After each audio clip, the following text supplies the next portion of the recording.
Une jeune fille nommée Baka Baka vivait dans un village, au bord de la mer. Elle aimait beaucoup la mer. Toute la journée elle se baignait, se sentant dans l'eau plus à l'aise que sur la terre ferme. « Je n'épouserai jamais un homme qui vit loin de la mer », se promettait Baka Baka. Et, en effet, elle se maria avec un jeune homme qui vivait lui aussi dans un village au bord de la mer. Les jours passèrent et Baka Baka mit au monde une petite fille qu'elle appelle Ntombi.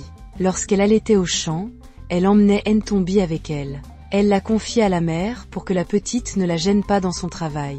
La mère prenait bien soin du bébé. Les vagues jouaient avec lui et Baka Baka leur faisait confiance comme à la plus attentive des nourrices. Ou, un jour, la mère ne rend pas la petite Ntombi à sa mère. Celle-ci eut beau se lamenter et se reprocher la légèreté avec laquelle elle avait confié son enfant à cet élément traître, rien n'y fit.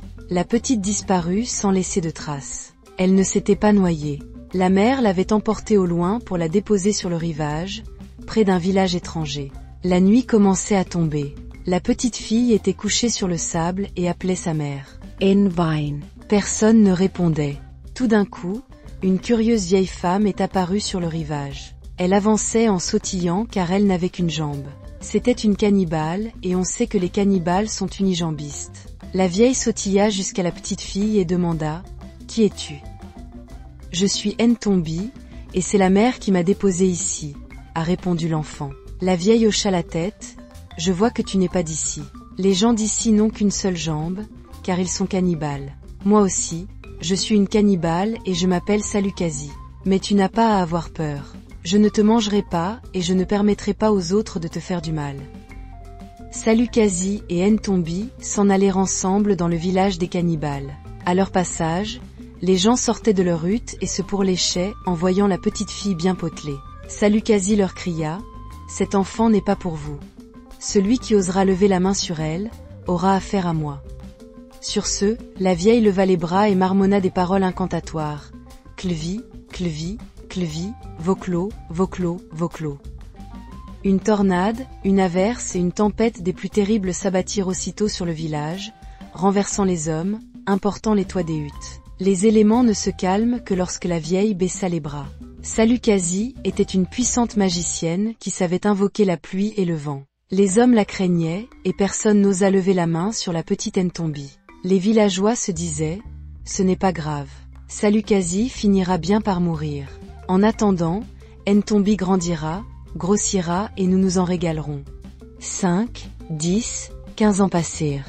Ntombi s'était transformée en une belle jeune fille et Salukasi, en une très vieille femme chenue qui ne sortait plus de sa maison. Ntombi en prenait soin comme s'il s'agissait de sa propre grand-mère et Salukasi lui apprenait des tours de magie. De la magicienne pour se régaler de la chaise rôtie de cette jeune fille. Les femmes entreprendront déjà de ramasser le bois et de dresser un grand bûcher. Salukasi peut mourir d'un jour à l'autre, répondirent les femmes.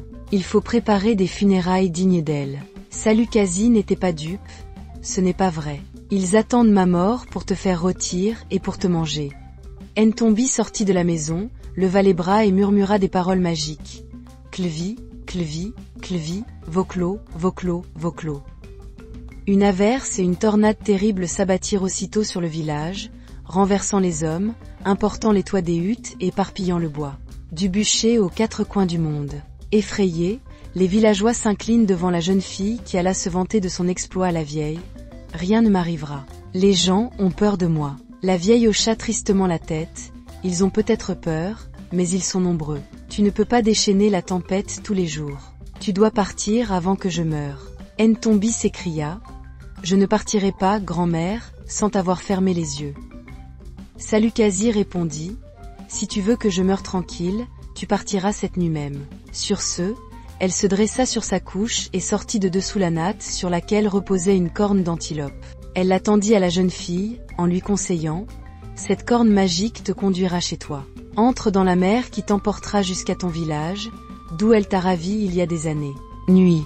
Le matin, les villageois trouvent sa dépouille, mais Ntombi avait disparu sans laisser de traces. La mère emporta Ntombi au lointain et la déposa sur le sable, près de son village natal.